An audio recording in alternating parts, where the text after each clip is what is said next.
মাদ্রাসাগুলো দিন প্রতিষ্ঠার কেন্দ্রগুলোর মধ্যে অন্যতম একটি কেন্দ্র। সেই প্রতিষ্ঠানে কোরআন শিক্ষা দেওয়া হয়, ইলম শিক্ষা দেওয়া হয়। আমরা সকলেই সহযোগিতা করব ইনশাআল্লাহ। সম্মানিত উলামায়ে কেরাম, দিন প্রতিষ্ঠার ময়দানে আলেম সমাজ এগিয়ে আসতে হবে। কেননা আল্লাহ রাব্বুল আলামিন আমাদেরকে সূরাতুশ শুআরা 13 নম্বর আয়াতে বলেন, আন আকিমুদ্দিন ওয়ালা তাতাফাররাকু, তোমরা দ্বীনকে প্রতিষ্ঠিত করো, এই ব্যাপারে তোমরা মতবিরোধ করো না, মতনৈক্য হইও না। আল্লাহ রাব্বুল আলামিন আরো বলেন সূরা আলে ইমরান 103 নম্বর আয়াতের প্রথম অংশে, ওয়াতাসিমু বিহাবিলিল্লাহি জামিআন ওয়ালা তাফাররাকু, তোমরা আল্লাহর রজ্জুকে আঁকড়িয়ে ধরো, পরস্পর বিচ্ছিন্ন হইও না। সূরা আলে ইমরানের 105 নম্বর আয়াতে বলেন, ওয়ালা তাকুনু কাল্লাযীনা তাফাররাকু ওয়াখতালাফু মিন বা'দি মা জাআতুহুমুল বায়্যিনাত ওয়া উলাইকা লাহুম আযাবুন আযীম, তোমরা তাদের মতো হইও না যাদের কাছে সুস্পষ্ট নির্দেশন এসেছে, আসার পরেও তারা দলে দলে বিভক্ত হয়েছে, মতবিরোধ করেছে। তাদের মতো তোমরা হইও না। যদি হও তাহলে তাদের জন্য যে কঠোরতম শাস্তি রয়েছে, তোমাদের জন্য সেই কঠোরতম শাস্তি থাকবে। সূরা হুজরাতের 10 নম্বর আয়াতে বলেন, ইন্নামাল মুমিনুনা ইখওয়াতুন, তোমরা ভাই ভাই। আমরা যেহেতু মুমিন, আমরা যেহেতু ইমানদার, আমরা যেহেতু মুসলমান, আমরা ঐক্যবদ্ধ হই, পরস্পর ভাই হিসাবে দিন প্রতিষ্ঠার ময়দানে আমরা এগিয়ে আসি।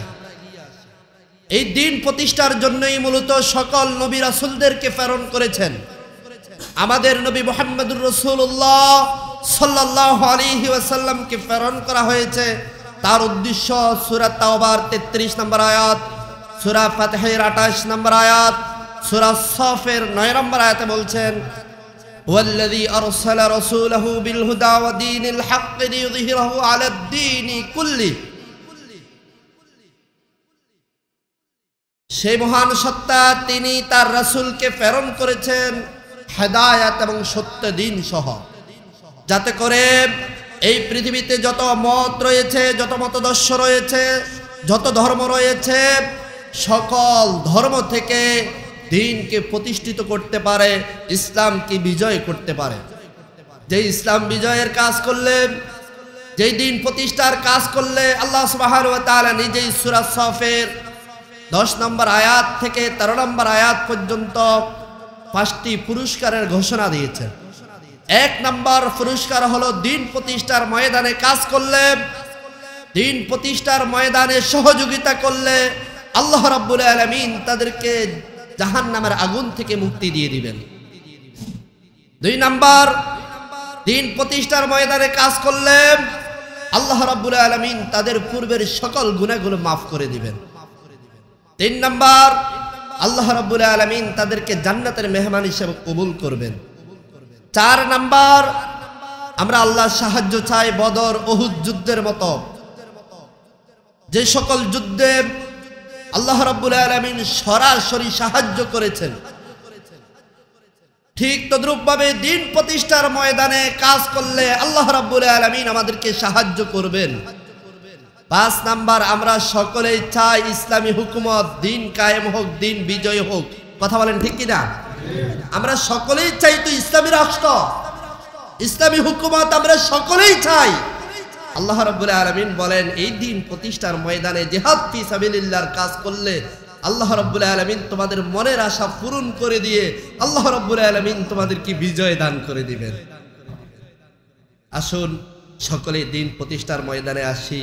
ওই হাদিসটাকে লক্ষ্য করে তিরমিজি শরীফের 2863 নম্বর হাদিস, রাসূলুল্লাহ সাল্লাল্লাহু আলাইহি ওয়াসাল্লাম বলেন, আমি তোমাদেরকে 5টি কাজের নির্দেশ দিচ্ছি, যে 5টি কাজের নির্দেশ সরাসরি দিয়েছেন আল্লাহ সুবহানাহু ওয়া তাআলা। 1 নাম্বার, জামাতবদ্ধ হও, ঐক্যবদ্ধ হও। 2 নাম্বার, নেতার কথা মনোযোগ সহকারে শুনো।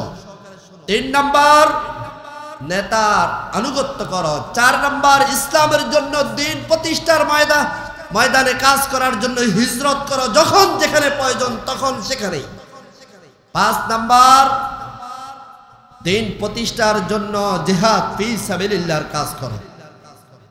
এরপরে রাসূলুল্লাহ সাল্লাল্লাহু আলাইহি সাল্লাম বলেন, কিদা শিবরিন ফাকাদ খালা আরিবাকাতাল ইসলাম মিন উনুকিহি ইল্লা ইরজিআ ওয়া মান দাআ বিদাওয়াতিল জাহিলিয়াতি ফাহুয়া মিন হুসাই জাহান্নাম ওয়া ইন সামা ওয়া সাল্লা ওয়া জাআমা আন্নাহু মুসলিম।